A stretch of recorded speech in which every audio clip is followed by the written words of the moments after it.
नमस्कार, आपण पाहत आहात आवाज माझा.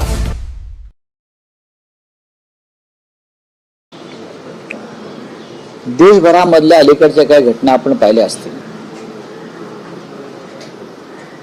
तर या देशातल्या अनेक भागातले अशा प्रवृत्तीचे लोक जे राष्ट्रीय स्वयंसेवक संघाशी संबंधित आहेत, बहुसंख्य लोक यातले, त्यांना आपल्या पक्षात घेऊन प्रतिष्ठा द्यायची, हे भारतीय जनता पक्षाचं एक राष्ट्रीय धोरण दिसतंय. मला वाटलं बदलापूरच्या शाळेमध्ये हा लैंगिक अत्याचाराचं प्रकरण घडलं होतं आणि बदलापूर 2 दिवस किंवा त्यापेक्षा जास्त पेटत होतं.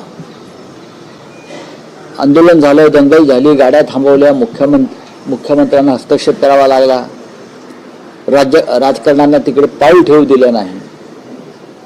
ज्या शाळेमध्ये हा सर्व प्रकार घडला त्या शाळेच्या संचालकांनी संबंधित मुलगी आणि तिच्या आईची तक्रार सुद्धा घेऊ नये, पोलिसांनी यासाठी दबाव आणला होता. भारतीय जनता पक्षाच्या माध्यमातून एका अल्पवयीन मुलीवर अत्याचार झाला, ज्या शाळेच्या आवारात झाला किंवा शाळेच्या खोलीत झाला, त्या शाळेच्या संचालकांची काही जबाबदारी नाही का? त्यानंतर शाळेचे संचालक फरार झाले, मग ते ठरवून सरेंडर झाले. आता आम्हाला तर असं वाटलं की ते अजून जेलमध्येच आहेत. आता तुमच्या माध्यमातून कळते की ते नगरपालिकेच्या सभागृहात रवींद्र चव्हाण त्यांना घोड्यावर बसून घेऊन चालले आहेत. काय चाललंय या महाराष्ट्रामध्ये? संपूर्ण देशामध्ये हे सुरू आहे. तुम्ही उत्तराखंडमध्ये अंकिता भंडारीचं प्रकरण तुम्हाला माहीत असेल. भारतीय जनता पक्षाचा एक प्रमुख नेताच त्याच्यामध्ये आहे. तिच्यावरती अत्याचार करून तिला ठार मारण्यामध्ये ते भाजपचे खासदार झालेले. आता इथे जे आपटे नावाचे गृहस्थ आहेत, RSS आणि भाजपशी संबंधित, त्यांना लैंगिक अत्याचाराबद्दल काय भाजपने बक्षीस दिलंय का? इनाम दिलंय का? पूर्वी इनाम द्यायचे. तर अशी कृत्य करणाऱ्यांना इनाम द्या. ते निर्दोष सुटलेत का अद्याप? नाही. जर न्यायालयात खटला चालवून त्यांचं निर्दोषत्व सिद्ध झालं असतं तर त्याच्यावरती कदाचित आम्ही नसतो बोललो. पण अजून खटला पेंडिंग आहे. खटला चालवू दिला जात नाही भाजपकडून, हे पण तुम्हाला मी सांगतो. आणि भविष्यामध्ये यांना सुद्धा मुख्यमंत्री क्लीन चिट देतील. जर देवेंद्र फडणवीस यांना काँग्रेस बरोबर युती नको आहे, त्यांनी त्यांच्या लोकांवर कारवाई केली असं म्हणतात. जर देवेंद्र फडणवीस यांनी ओबीसीच्या पक्षाबरोबर आमचे वैचारिक मतभेद आहेत, आम्ही त्यांच्याबरोबर युती करणाऱ्यावरती कारवाई करू, मग लैंगिक अत्याचार प्रकरणातल्या आरोपींशी तुमची युती होऊ शकते का? ते पण त्यांना थेट तुम्ही स्वीकृत नगरसेवक करून पालिकेत पाठवताय. तुम्ही महाराष्ट्राच्या संस्कृतीवरती थुंकताय. महाराष्ट्राची संस्कृती आहे त्याच्यावर तुम्ही थुंकताय. काय संदेश देताय तुम्ही देशाला? आणि तुम्ही महाराष्ट्राचे तुम्ही महाराष्ट्राचे राज्यकर्ते आहात, हे तुमचं काम आहे. अत्यंत घृणास्पद प्रकार भारतीय जनता पक्षाने केलेला आहे. काँग्रेस, MIM ह्यांच्याबरोबर तुम्ही शेवटी छुपी युती केलेलीच आहे.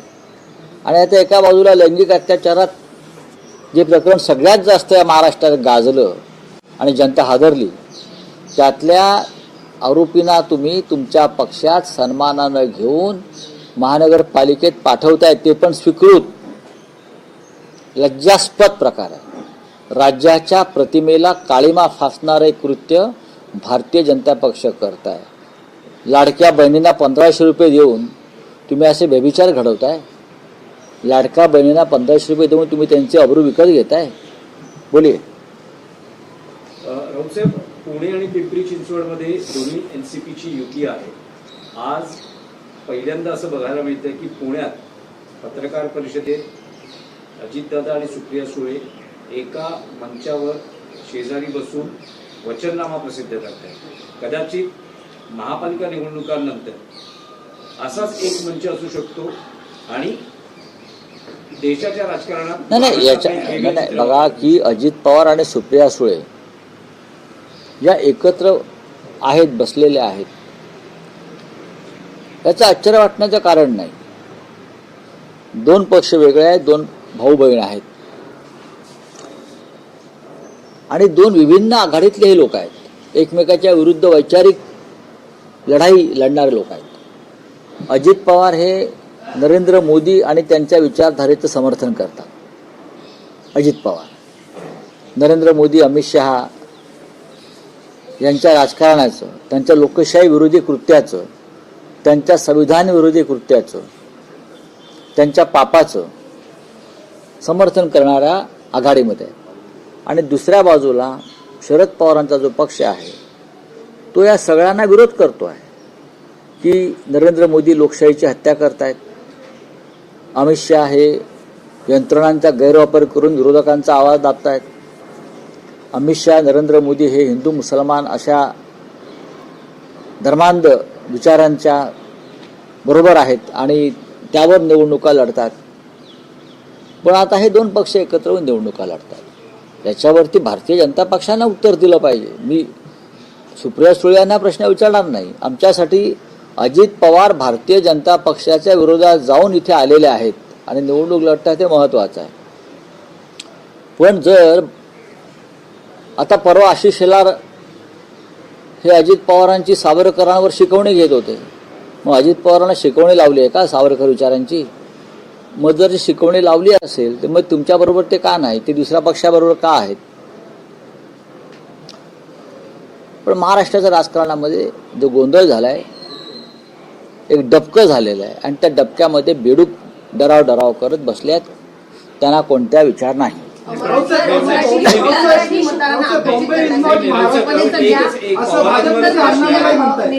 पवारांवरच प्रश्न आहे की तुम्ही असं म्हणतात की दोन्ही विचारधारा वेगवेगळ्या आहेत पण एकत्र व्यासपीठावर आहेत. तर हे चित्र बघताना तुम्हाला आश्चर्य वाटतं की नाही? आश्चर्य वाटायला नको आणि खंते वाटायला नको. सध्या आहे फक्त येणं केनं प्रकारे माझी माणसं निवडून आली पाहिजेत, लोक एकत्र येत आहेत. जर 12 नगरसेवक किंवा परभणीमध्ये शिंदे येतात तर कोणती विचारधारा फक्त व्यासपीठावर बोल.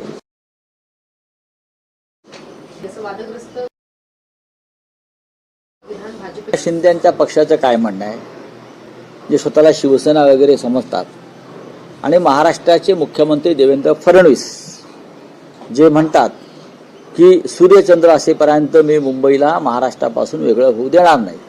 बरं का? गर्षाचेच पुढारी इथे येऊन मुंबई महाराष्ट्राची नाही असं म्हणतात. एकनाथ शिंदेनं उत्तर दिलं पाहिजे, त्यांच्या लोकांनी उत्तर दिलं पाहिजे. मुंबई महाराष्ट्राची नाही असं तुमचे स्टार प्रचारक सांगतायत. हा जो कोणी अण्णा फण्णा झन्ना मलाही आहे, बरं का, हा विचार भाजपचा आहे का? तो भाजपचा नेता आहे. नेता असेल तर तुम्ही त्याच्या विरुद्ध, या अण्णामलाई विरुद्ध इथे गुन्हा दाखल केला पाहिजे, महाराष्ट्रद्रोहाचा. महाराष्ट्राच्या राजधानीविषयी तो असं कसं का वक्तव्य करू शकतो? 106 मराठी हुतात्म्यांचा अपमान भाजपच्या अण्णामलाईने केला असेल तर महाराष्ट्राच्या मुख्यमंत्र्यानं त्याच्यावर गुन्हा दाखल करून त्याला ताबडतोब अटक केली पाहिजे. त्याला मुंबईच्या बाहेर जाऊ देता कामा नये. कोणी लुंग्या सुंग्या येईल आणि मुंबई महाराष्ट्रावर अशा प्रकारे जाऊन आमच्या तोंडावरती चप्पल मारून जाईल. कुठे आहे तुमचा स्वाभिमानी बाणा? हे धनुष्यबाण ज्यांनी घेऊन चोरलाय किंवा जे शिवसेना म्हणून मिरवतात, का त्यांच्या तोंडामध्ये आता गोळा बसलेला आहे कापडाचा? एवढे लाचार की तुमच्या थोबाडात मारून गेला तो अण्णामलाई सरकारच्या. आमचं आम्ही बघू, आम्हाला काय करायचं ते. हा कृपाशंकर बोलतो, मुंबईचा महापौर उत्तर भारतीय अण्णामलाई सारखा माणूस येऊन सांगतो की मुंबई महाराष्ट्राचीच नाही. हां, देवेंद्रजींनी याच्यावरती उत्तर द्यायला पाहिजे.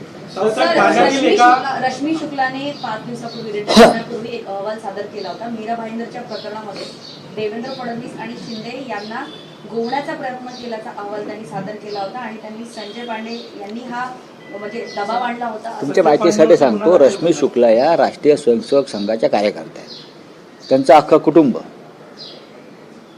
हे भाजप आणि राष्ट्रीय स्वयंसेवक संघाचे कार्यकर्ते म्हणून ते काम करतात आणि त्या वर्दीतल्या संघाच्या कार्यकर्त्या होत्या. त्यांच्या अहवालावरती विश्वास ठेवता येणार नाही. तसं नसतं तर त्यांना एक्सटेन्शन दिलं नसतं ना, संघाच्या दबावामुळे दिलंय ते. तिथे काय दिलं. चला आप हिंदी में बोलिए. एक मराठी प्रश्न आहे. देवेंद्र फडणवीस असं म्हणतात की बाळासाहेब ठाकरेंचा जन्मही पुण्यातला होता, त्यामुळे तशी मुंबई ही माझी कर्मभूमी आहे बघा, असं फडणवीस म्हणतात. अण्णा मलाईवरच्या वक्तव्यावर आधी तुम्ही उत्तर द्या, मग जन्मभूमी, कर्मभूमी, धर्मभूमी काय ते आम्ही बघू. बाळासाहेब ठाकरेंचा इतिहास काढण्याचा तुम्ही भानगडीत पडू नका. त्या खोदकामात तुम्हीच गाडले जा. फडणवीस साहेब, तुमचा स्टार प्रचारक मुंबईत येऊन तुमच्या थोबाडीत मारून गेला अण्णा मलाई, बरं का? आता तुम्ही त्याच्या लुंगीमध्ये तोंड लपवणार का? सांगा ना. मुंबई महाराष्ट्राची नाही, ही सुरुवात जे आम्ही म्हणतोय मुंबई तोडण्याचा प्रयत्न सुरू आहे भाजपचा, ही चाचपणी आहे. चला, थँक्यू.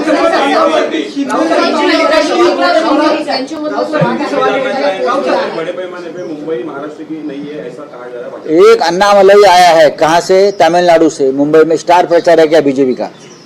हाँ, स्टार प्रचार है क्या बीजेपी का? वो मुंबई में आकर कहता है कि मुंबई महाराष्ट्र की नहीं है और राज्य के मुख्यमंत्री अब तक उसके ऊपर जवाब नहीं दे पा रहे.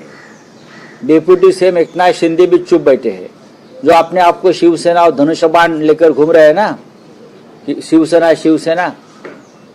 अगर उनके पास असली शिवसेना होती तो अब तक अन्ना मलाई की लुंगी छूट जाती मुंबई में. जवाब दीजिए फडणवीस और शिंदे कि आपका पार्टी का एक स्टार प्रचारक यहाँ आता है, नेता आता है और आपके मुंह पर थूक कर जाता है. वो बोल रहा है कि मुंबई महाराष्ट्र की नहीं है, तो किसकी है भाई? पाकिस्तान की है? आप मुझे बताइए. बांग्लादेश की है? मलेशिया की है? आप बताइए ना, किसकी मुंबई है? ये अन्ना मलाई से हम सवाल पूछेंगे. अब वो अभी वो मुंबई में है क्या मालूम नहीं, भाग गया होगा डर के. उसके ऊपर एफआईआर लॉन्च होना चाहिए. जो महाराष्ट्र का और मराठी लोगों का अपमान किया है ये अन्ना मलाई ने. कृपा शंकर एक बात करते हैं, अन्ना मलाई एक बात करते हैं, क्या आप मुंबई हमसे